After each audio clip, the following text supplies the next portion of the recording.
নমস্কার বন্ধুরা, আমি আবারও চলে এসেছি নতুন একটা গল্প নিয়ে। আজকে তোমাদের কাছে আমি গল্প করব তারকেশ্বর মন্দিরের গোপন রহস্য।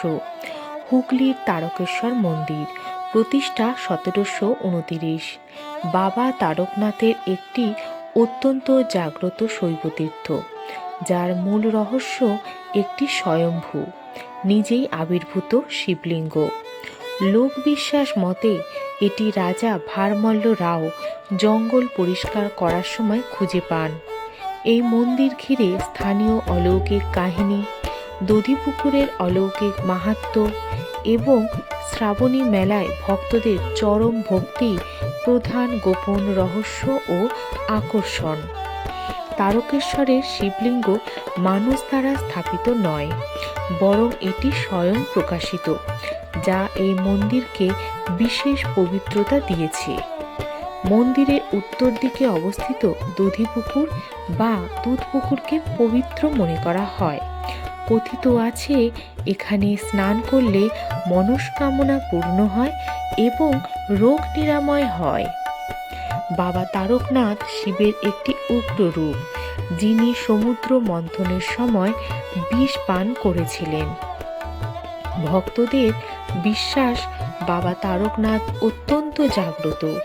এখানে দূর দূরান্ত থেকে মানুষ জটিল রোগ ও সমস্যার সমাধান পেতে ছুটে আসেন। মন্দিরটি 8 চালা স্থাপত্য শৈলীতে নির্মিত। এখানে প্রবেশের আগে পুরুষদের জামা গেঞ্জি খুলে খালি গায়ে প্রবেশের বিশেষ নিয়ম প্রচলিত।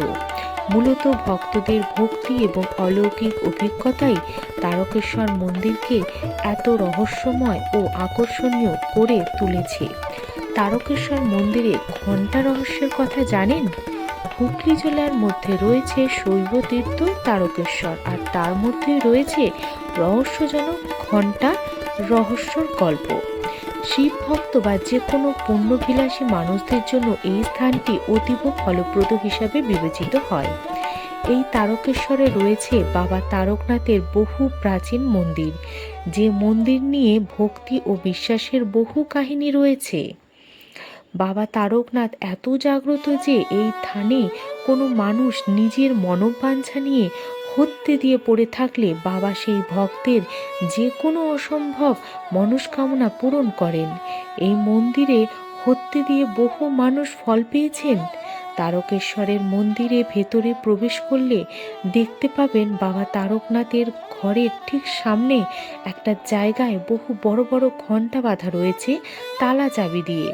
অনেকেই জানে না যে কেন বাবা তারকনাথের মন্দিরে এরকম বড় বড় তালা ঝুলছে। সেই কথা লিখবার জন্যই আজকের এই গল্প। কথিত আছে বাবা তারকনাথ আওয়াজ প্রচণ্ড পছন্দ করেন। সেই কারণে তার সন্ধ্যা আরতির সময় ঘণ্টা থেকে শুরু করে নানান রকম কাসর, ঘণ্টা, শিঙ্গা ইত্যাদি বাদ্যযন্ত্র বাজানো হয়। মন্দির প্রতিষ্ঠা শুরুর সময় যখন কোনো বাদ্যযন্ত্র ছিল না, তখন মুকুন্দ ঘোষ নিজের গাল বাজিয়ে বাবার আরতি করতেন, এমনটা শোনা যায়। পরবর্তীতে বাবার মন্দির যখন হয় তখন সন্ধ্যা আরতির সময় নানান রকম বাদ্যযন্ত্রের প্রয়োগ করা হয়।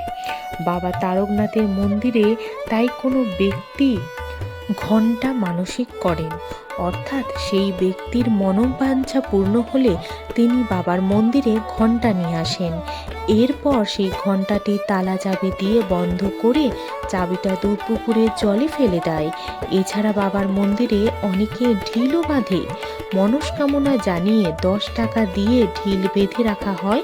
তারপর মনস্কামনা পূর্ণ হলে ঢিল খুলে ফেলতে হয়। তবে এক্ষেত্রে একটাই বিষয় মাথায় রাখতে হয়, তা হলো মনস্কামনা পূর্ণ হওয়ার পর নিজের ঢিলটাই খুলতে হবে। প্রচুর ঢিলের মধ্যে নিজের ঢিল খুঁজে পাওয়াটা একটা জটিল বিষয়, তাই প্রচুর মানুষ বাবার মন্দিরে বাদ্যযন্ত্র ঘণ্টা মানসিক করে থাকেন। আর সেই কারণে বাবা তারকনাথের মন্দিরে ঢুকলেই আপনি দেখতে পাবেন অজস্র ঘণ্টা তালা চাবি দিয়ে ঝোলানো রয়েছে।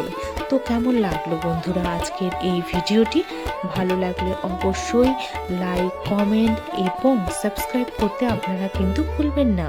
আর অবশ্যই শেয়ার করে দেবেন। আজ তাহলে আসি বন্ধুরা, আবারও দেখা হবে অন্য কোনো নতুন ভিডিও নিয়ে।